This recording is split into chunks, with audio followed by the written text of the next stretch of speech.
Alright guys, welcome back to the channel. Today's video is going to be nice and short, and I'm going to be showing you a couple different ways that you can lace your running shoes, okay? So I've been meaning to make this video for a while because the last two running shoes that I bought and I reviewed, there was a little bit of heel slip.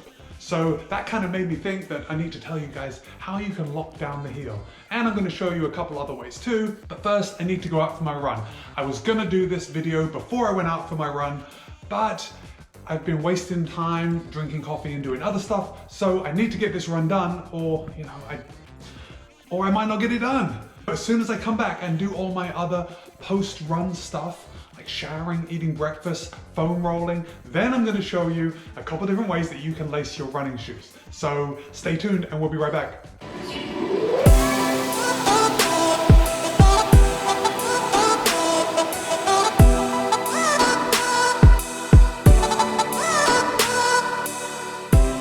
Alright, today's run is going to be fairly short, less than an hour. It's going to be a warm-up, 30 minutes, tempo, and then a cool down. Nice and easy. I'll be back talking about running shoes and showing you how to lace them before we know it. Okay, let's get this done.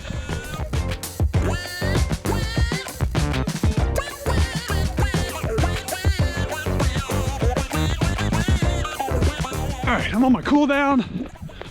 I actually did 32 minutes at tempo pace because I wanted to round it up to 5 miles. I like round numbers. Let's get home. But first I think I need to take a couple of running shots for you guys. I didn't get enough before I started the tempo effort, so I will knock out a few of those right now, and then we'll wrap it up at the house, give you my run stats, and talk about lacing running shoes.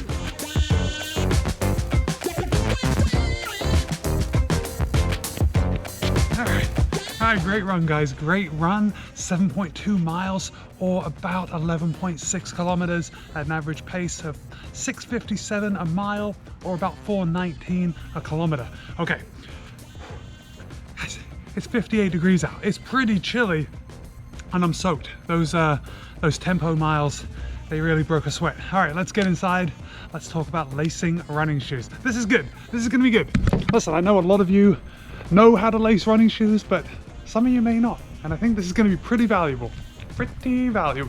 Okay, let's do this. All right, breakfast was great. I'm going to tell you about the different lacing techniques that I've used, and I'm going to go sit on the sofa to tell you. So let me just move over here.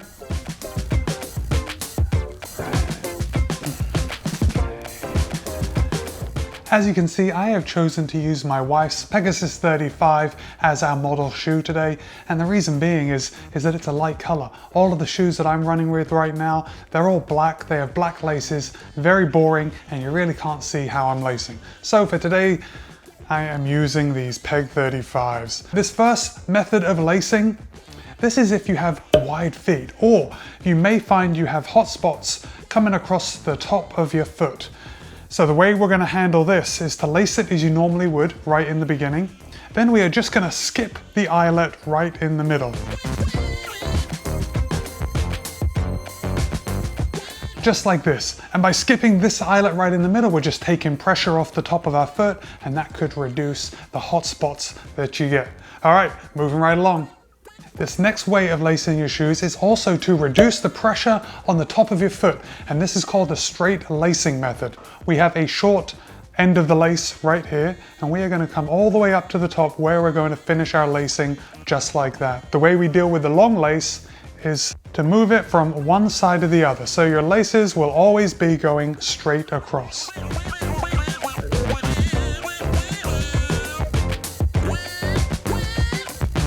Just like this. That's going to reduce the pressure on the top of your foot when you tied it down. If you're anything like me, you may find that your toe starts to break through the upper after a couple hundred miles. So this next way of lacing is designed to give your foot a little more room in the toe box.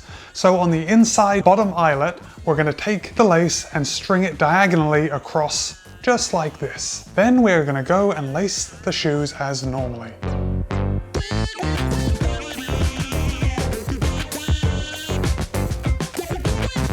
When you tighten the shoes down, this lace will be pulling up on the toe, giving you a little extra room in the toe box. I really need to do this. All right, our final lacing method is the best. I have saved the best for last. This is called the lock lace method. You've probably noticed this little hole on your running shoes. It's right next to the top eyelet, down just a little bit, and you might be wondering what it's there for. Occasionally when we're running, we get a little heel slip right in here, so our heel moves around. It can lead to blisters, it can lead to a lack of efficiency, and if you're running for a long time, it can really be uncomfortable. To combat heel slip, we're gonna put our laces through this eyelet, just like this, leaving little loops. Then with the opposite shoelace, we're gonna come through and thread it through that eyelet.